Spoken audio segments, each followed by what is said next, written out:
നമസ്കാരം. വടകരയിലെ കെ ശൈലജയുടെ തോൽവിക്ക് പുതിയ മാനം നൽകുന്ന നിലപാട് വിശദീകരണവുമായി പി ജയരാജൻ രംഗത്ത്. CPM സംസ്ഥാന സമിതിയിൽ അസാധാരണമായ അഭിപ്രായ പ്രകടനവുമായി പി ജയരാജൻ രംഗത്തെത്തിയപ്പോൾ ഔദ്യോഗിക നേതൃത്വം അപ്പാടെ അമ്പരന്നു. ഭാവിയിൽ കെ ശൈലജ മുഖ്യമന്ത്രിയായി കാണണമെന്ന് ഞങ്ങൾ ആഗ്രഹിക്കുന്നുണ്ട് എന്നായിരുന്നു ജയരാജന്റെ പരാമർശം. അതിന് വടകര തോൽവിയെ തന്നെ ജയരാജൻ ഉയർത്തിക്കാട്ടുകയും ചെയ്തു. ശൈലജയുടെ ജനകീയത തകർക്കാൻ വേണ്ടിയാണ് വടകരയിൽ അവരെ മത്സരിപ്പിച്ചത് എന്ന വാദം ചില കോണുകളിൽ ഉയർന്നു വന്നിരുന്നു. ഇതിന്റെ ചുവട് പിടിച്ചുകൊണ്ട് തന്നെയാണ് ജയരാജന്റെ വിശദീകരണവും. വടകരയിലെ ജനങ്ങൾക്കും അത്തരത്തിൽ ഒരാഗ്രഹമുണ്ട്. അവരെ ഒതുക്കുന്നതിന് വേണ്ടിയിട്ടാണ് മത്സരിപ്പിച്ചത് എന്ന തോന്നൽ ജനങ്ങൾക്കുണ്ടായി. ശൈലജയെ ഡൽഹിയിലേക്ക് അയക്കാതെ സംസ്ഥാനത്ത് തന്നെ നിർത്താനുള്ള വടകരയിലുള്ളവരുടെ ആഗ്രഹം തോൽവിയുടെ ഘടകമാണ്.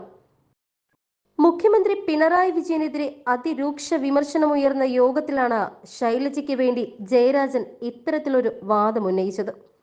5 കൊല്ലം മുൻപ് വടകരയിൽ തോറ്റത് ജയരാജനായിരുന്നു. ഇതോടെ പാർട്ടിയിൽ നിന്നും ജയരാജൻ അങ്ങ് ഒതുക്കപ്പെട്ടു.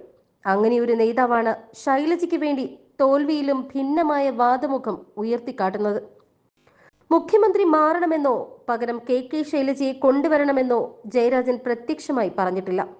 പക്ഷേ മറ്റൊരു മുഖ്യമന്ത്രി മുഖത്തെ പാർട്ടിയിൽ അവതരിപ്പിക്കുകയും ചെയ്തു. ഇതിനു മുൻപ് ആരും തന്നെ ഇത്തരത്തിലൊരു മുഖ്യമന്ത്രി ചർച്ച CPM നേതൃയോഗത്തിൽ ഉയർത്തി കാണിച്ചിട്ടില്ല. കണ്ണൂർ രാഷ്ട്രീയത്തിൽ വഴിത്തിരിവുണ്ടാക്കുന്ന പരാമർശം തന്നെയാണ് ജയരാജൻ നടത്തിയിരിക്കുന്നത്. കേരളത്തിലെ തോൽവി കേന്ദ്ര കമ്മിറ്റിയിൽ ചർച്ചയാകും. പിണറായി വിജയനും തോൽവിക്ക് ഉത്തരവാദിയാണ് എന്ന വിലയിരുത്തൽ CPM കേന്ദ്ര നേതാക്കൾക്കുണ്ട്. ഇതിനിടെയാണ് പുതിയൊരു അഭിപ്രായ പ്രകടനം പാർട്ടിയിൽ നിന്നും ഉയർന്നു വന്നിരിക്കുന്നത്. മുഖ്യമന്ത്രിയുടെ സമീപനവും സാധാരണ ജനങ്ങളുടെ പ്രശ്നങ്ങൾക്ക് മുൻഗണന നൽകാതിരിക്കുന്ന സർക്കാരിന്റെ സമീപനവും തിരഞ്ഞെടുപ്പിൽ തിരിച്ചടിക്ക് കാരണമായി എന്ന് യോഗത്തിൽ നേതാക്കൾ ചൂണ്ടിക്കാട്ടിയിരുന്നു. ഈ സാഹചര്യത്തിലാണ് പി ജയരാജന്റെ പരാമർശത്തിന് രാഷ്ട്രീയ പ്രാധാന്യം ഏറുന്നത്. വിമർശനങ്ങൾക്കൊന്നും തന്നെ യോഗത്തിൽ മുഖ്യമന്ത്രി മറുപടി പറഞ്ഞതുമില്ല. എന്നാൽ കേന്ദ്ര കമ്മിറ്റി യോഗത്തിൽ മുഖ്യമന്ത്രിക്ക് വിശദീകരണം നൽകേണ്ടി വരും എന്ന സൂചനകളും ഇപ്പോൾ ഉയർന്നു വരുന്നുണ്ട്. ശൈലജയും കേന്ദ്ര കമ്മിറ്റിയിൽ അംഗമാണ്.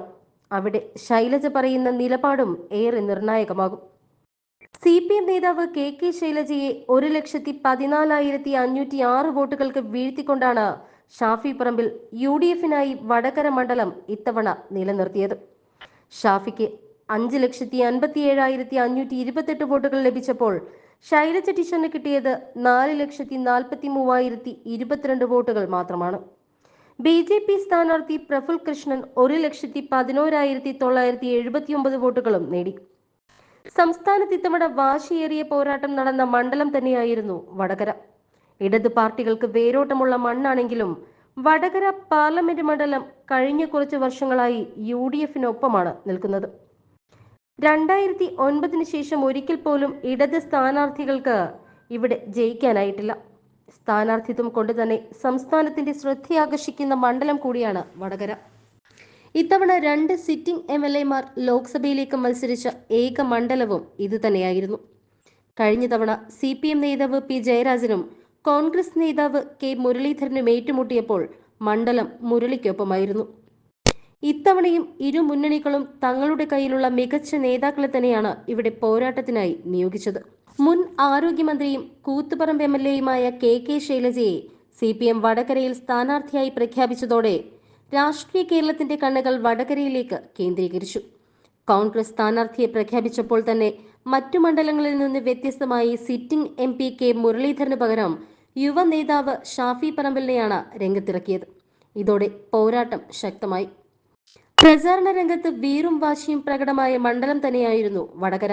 വ്യാജ പ്രചരണങ്ങളും വിമർശനങ്ങളും അതിരുകടന്നതോടെ നിയമവഴിയിലേക്കും മണ്ഡലം മാറി. വോട്ടെടുപ്പിന് ശേഷവും വടകരയിലെ പ്രചരണ വിഷയങ്ങൾ സംസ്ഥാനത്തുടനീളം ചർച്ചയായി. അതിനിടെയാണ് തോൽവിക്ക് വ്യത്യസ്തമായ വിലയിരുത്തലുമായി പി ജയരാജൻ CPM സംസ്ഥാന സമിതി യോഗത്തിൽ നിറഞ്ഞത്.